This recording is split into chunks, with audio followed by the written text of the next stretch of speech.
I mean, everybody's got something to say these days. Mike Huckabee recently said, people shouldn't join our military until a true conservative is elected president. Think about that. It was so outrageous, 47 Ayatollahs wrote us a letter trying to explain to Huckabee how our system works.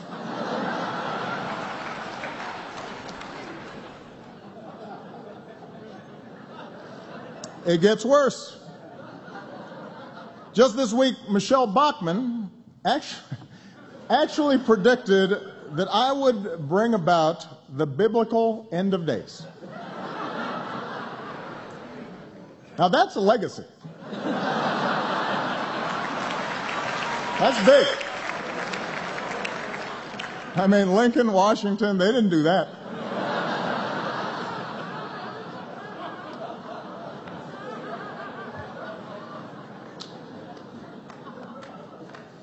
But, you know, I just had to put this stuff aside. I've got to stay focused on my job because for many Americans, this is still a time of deep uncertainty. For example, I have one friend, just a few weeks ago, she was making millions of dollars a year, and she's now living out of a van in Iowa.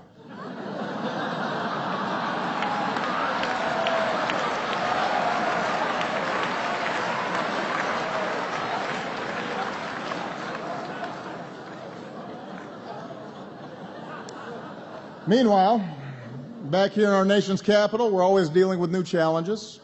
I'm happy to report that the Secret Service, thanks to some excellent reporting by White House correspondents, they're really focusing on some of the issues that have come up, and they finally figured out a foolproof way to keep people off my lawn.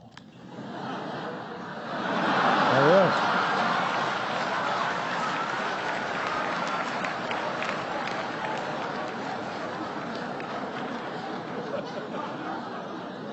It works. And it's not just fence jumpers. Some of you know a few months ago a drone crash landed out back. That was pretty serious, but don't worry. We've installed a new state-of-the-art security system.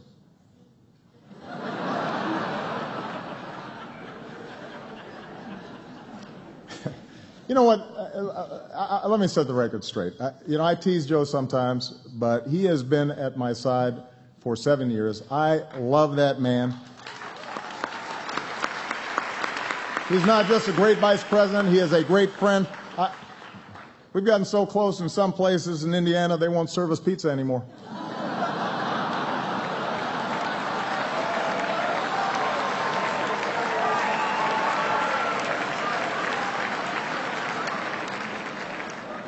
I want to thank our host for the evening, the Chicago girl, the incredibly talented Cicely Strong.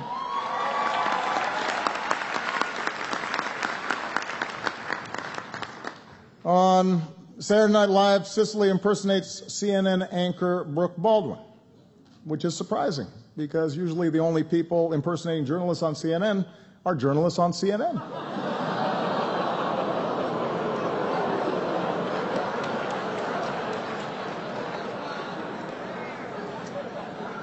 ABC is here with some of the stars from their big new comedy, Blackish.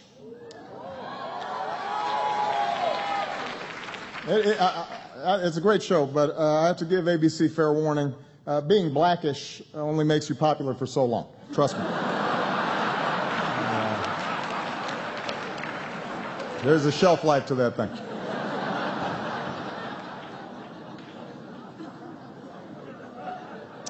As always, the reporters here had a lot to cover over the last year. Here on the East Coast, one big story was the brutal winter.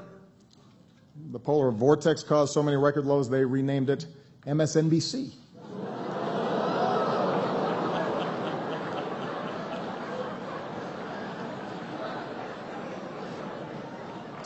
But of course, let's face it, there is one issue on every reporter's minds, and that is 2016.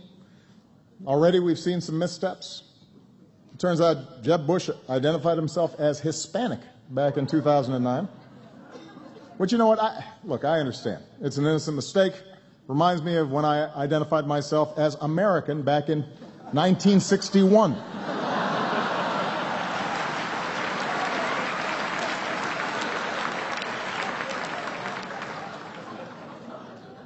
Ted Cruz said that denying the existence of climate change made him like Galileo. Now, that's not really an apt comparison. Galileo believed the Earth revolves around the sun. Ted Cruz believes the Earth revolves around Ted Cruz. And just as an aside, I want to point out, when a guy who has his face on a hope poster calls you self-centered, you know you've got a problem. The narcissism index is creeping up a little too high. Meanwhile, Rick Santorum announced that he would not attend the same-sex wedding of a friend or a loved one, to which gays and lesbians across the country responded, "That's not going to be a problem." Don't sweat that one.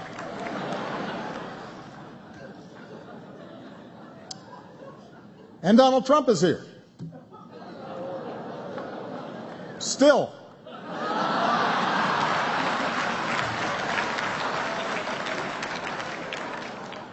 Anyway, it's amazing how time flies. Soon the first presidential contest will take place, and I, for one, cannot wait to see who the Koch brothers pick. It's exciting.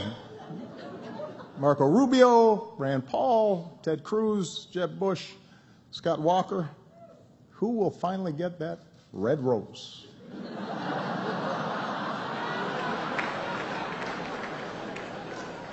The winner gets a $1 billion war chest. The runner-up gets to be the Bachelor on the next season of The Bachelor. I mean, seriously, $1 billion from just two guys. Is it just me, or does that feel a little excessive? I mean, it's almost insulting to the candidates. The Koch brothers think they need to spend $1 billion to get folks to like one of these people. It's got to hurt their feelings a little bit. And look, I know I've raised a lot of money too, but in all fairness, my middle name is Hussein. What's their excuse?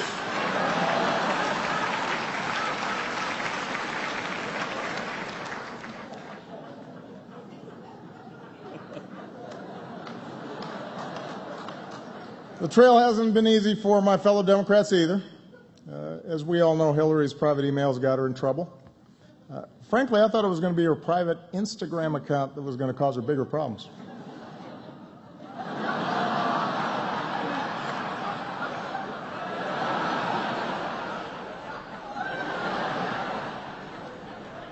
Hillary kicked things off by going completely unrecognized at a Chipotle.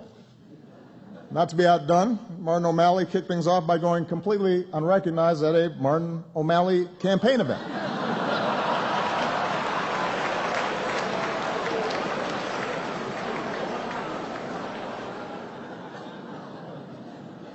And Bernie Sanders might run. I like Bernie. Bernie's an interesting guy. Apparently, some folks really want to see a pot-smoking socialist in the White House. We could get a third Obama term after all.